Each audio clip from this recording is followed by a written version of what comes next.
Yesterday also opened that transfer portal thing.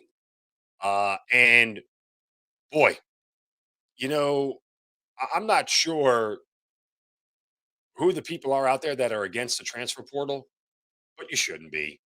Um, it's very interesting to note that this was the busiest week in the history of the transfer portal.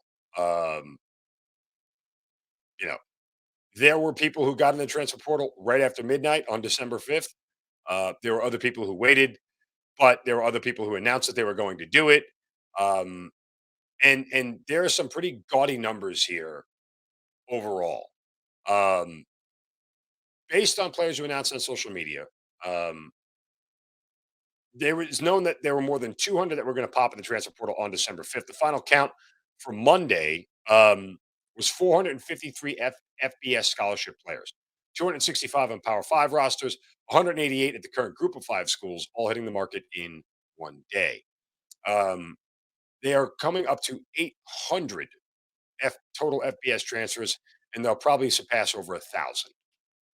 Now, of the 407 Power Five players currently in the transfer portal, and this is Tuesday as of noon, according to The Athletic, 38 quarterbacks, 33 running backs, 67 wide receivers, 18 tight ends, 42 offensive linemen, 58 defensive linemen, 51 linebackers, 86 defensive backs, and 14 specialists. A whole lot of ACC quarterbacks jumped in there. DJ Uiagalelei, Devin Leary, Brennan Armstrong, Georgia Tech's Jeff Sims, Keaton Slovis. So Phil Jerkovich already stayed in the conference and moved on to Pitt. So, but he did leave Boston College. So there's that. Those are some of the bigger names there. A lot of wide receivers, obviously, as we mentioned before. The number of 67, second highest behind defensive backs. So there's plenty of wide receivers moving around. And look, it works out really well. Some of these wide receivers who feel they got talent want to go to a school maybe that has a better quarterback. And if they'll take them, great. It can up their stats. And all these kids are doing this in the name of just getting, a better chance to get drafted. That's fine. It's totally fine. Totally, totally, totally fine. Um, and case in point, you know, I don't know why people would be against this. I think it's good for the sport. I think it's good for every school that has a chance to rebuild quickly. It doesn't take 3 or 4 years of a recruiting class. You don't have to suffer through 3 and 4 win seasons. And look, that's why Jeff Collins got fired. Plain and simple. Like, you have a transfer portal, guys can move in and out of it and do it fairly routinely. Like, if you're not hitting that thing to make your team better, you shouldn't have back to back 3 and 4 win seasons anymore. You get guys in there who can play and you move things around. So, case in point, you've seen it too many other places happen. Coach comes in, all of a sudden, boom, 8, 9 wins. Okay, there you go. Now, it was interesting more than anything to me, at least, and this is very telling. Um, you know which Power Five program had more players enter the transfer portal in this cycle than anybody? Yeah, you guessed it. Alabama. 19 players headed into the transfer portal, including 12 scholarship deflections. Now, I don't know what that says to you. What it says to me a little bit is that there it might be a changing of the guard here, and there might be a little bit of a state of influx or transition rather for Alabama. Uh, they are now chasing Georgia, and the fact that 19 players are leaving Bama, you could say it signals a variety of different things. But at least I'll tell you, to me, if players are getting out of there, it's either because they don't feel like they have a chance to play, or they don't feel like they have a chance to win, or they don't like what's going on. Plain and simple. You know, that to me is what it really says. Uh, and that maybe not that Saban necessarily, you know, is losing some of his touch, but nobody would have left Alabama 5 years ago. If you were there, you were there.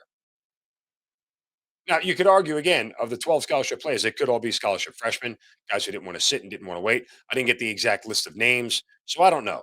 Um, I would generally think though that when it comes to Alabama, they haven't seen anything like this in a while. They haven't. And from that standpoint, how is Saban going to adjust? We assume he's going to lock and reload, but we also know that they weren't the most talented roster this year, specifically not in the SEC, but certainly not across the country. And with that, they're going to have to figure out a way to get back to where they were. And that might not be as easy as you think.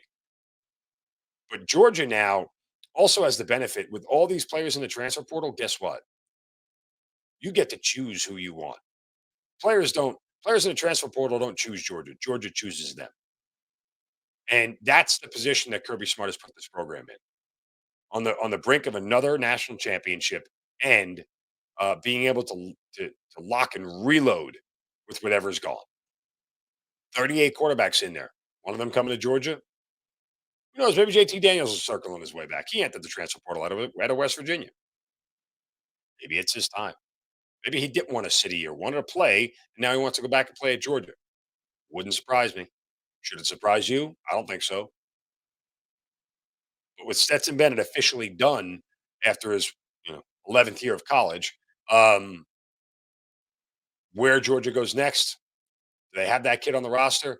They want to make Gunner, whatever his name is, and Brockton, and weirdest names from go to quarterback at Georgia. Anyway, uh, or do they want to bring somebody else in who can keep them at the level where they are?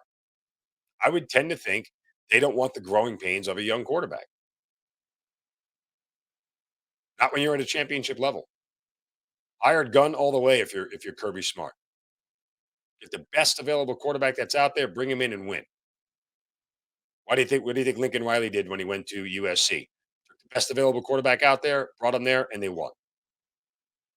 That's why this stuff is important.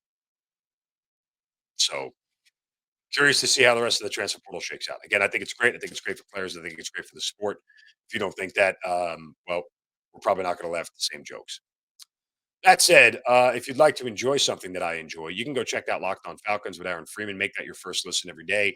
For your next listen, check out the Locked On Sports Today podcast, biggest stories of the day, plus instant reactions, big game recaps, and the take of the day. It's available in the Odyssey app and wherever you get your podcasts.